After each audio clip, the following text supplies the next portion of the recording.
तो सोचिए, क्या मौत के बाद सब कुछ खत्म हो जाता है या फिर कुछ कहानियां असल में वहीं से शुरू होती हैं? आज हम एक ऐसी ही कहानी में चलने वाले हैं जो साइंस की हर नियम को चुनौती देती है। ये कहानी है एक अरबपति की आत्मा की, जो फंस गई एक 6 साल की बच्ची के शरीर में, और एक ऐसे बदले की जो मौत के पार से लिया गया। तो बात शुरू होती है 12 नवंबर की रात से। एक ऐसी रात जब दो बिल्कुल अलग अलग जगहों पर, जो एक दूसरे से 1500 किलोमीटर दूर थीं, ठीक एक ही सेकंड में दो ऐसी घटनाएं हुईं जिनका होना लगभग नामुमकिन था। एक तरफ मुंबई का एक हाईटेक वीआईपी अस्पताल का कमरा, जहां 30 साल की बिजनेस टाइकून करीना सिंघानिया ने अपनी आखिरी सांस ली। और ठीक उसी पल मेलों दूर बिहार के एक गांव की मिट्टी की झोपड़ी में 6 साल की उर्मिला, जो तेज बुखार से बेहोश थी, अचानक से आंखें खोलकर बैठ गई। और उसके मुंह से जो पहला सवाल निकला वो उसके गांव की बोली भोजपुरी में नहीं था।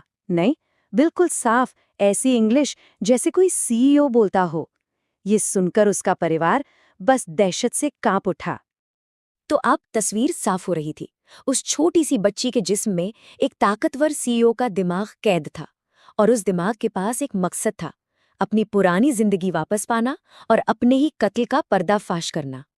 सोचिए जरा, वो एक ऐसी दुनिया में फंस गई थी जिसे वो पहचानती तक नहीं थी। वहां के खाने से लेकर कपड़ों तक उसने हर चीज को मना कर दिया। उसकी आंखों में, उसके अंदाज में एक गरीब के जिस्म के अंदर से एक रानी बोल रही थी।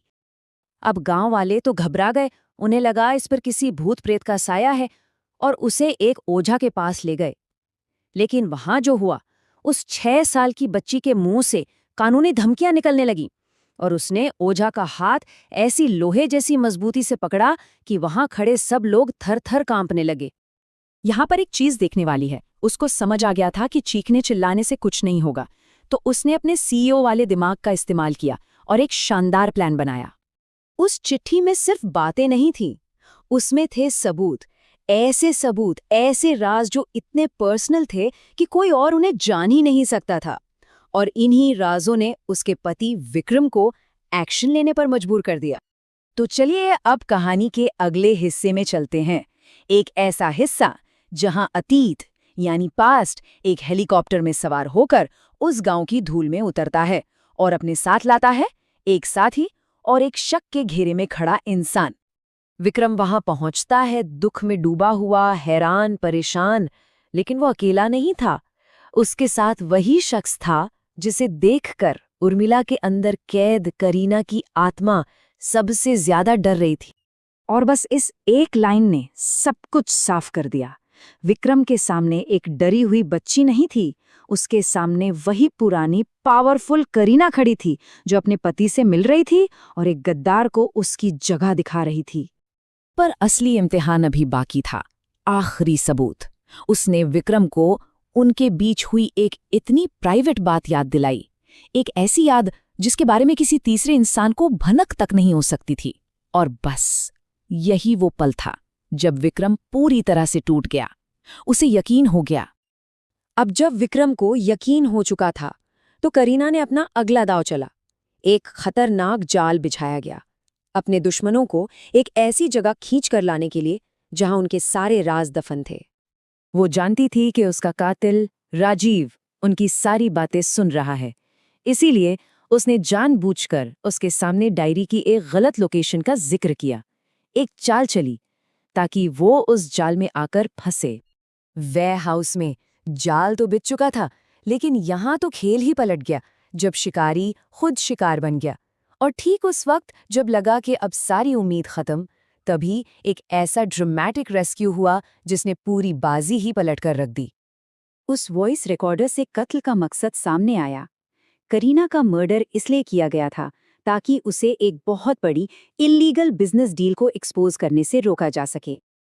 और असली मास्टरमाइंड वो राजीव नहीं था, वो इंसान निकला जिस पर पूरा परिवार आंख बंद करके भरोसा करता था, उनका फैमिली एडवाइजर मिस्टर खन्ना। उसने साफ साफ अपना गुनाह कबूल किया कि बिजनेस में रिश्तों की कोई कीमत नहीं होती, और यही तो करीना का जीनियस था। मौत के बाद भी उसकी प्लानिंग, उसकी दूर की सोच ही उसके अपने इंसाफ की चाबी बनी। तो गुनहगार पकड़े जा चुके थे, सच सामने आ चुका था, लेकिन इस नामुमकिन कहानी का आखिरी और सबसे इमोशनल चैप्टर अभी शुरू होना बाकी था। डॉक्टर ने जब चेकअप किया तो एक बहुत चिंताजनक बात सामने आई। उन्होंने साफ कह दिया, करीना का पावरफुल दिमाग उर्मिला के नाजुक शरीर को अंदर ही अंदर खत्म कर रहा है।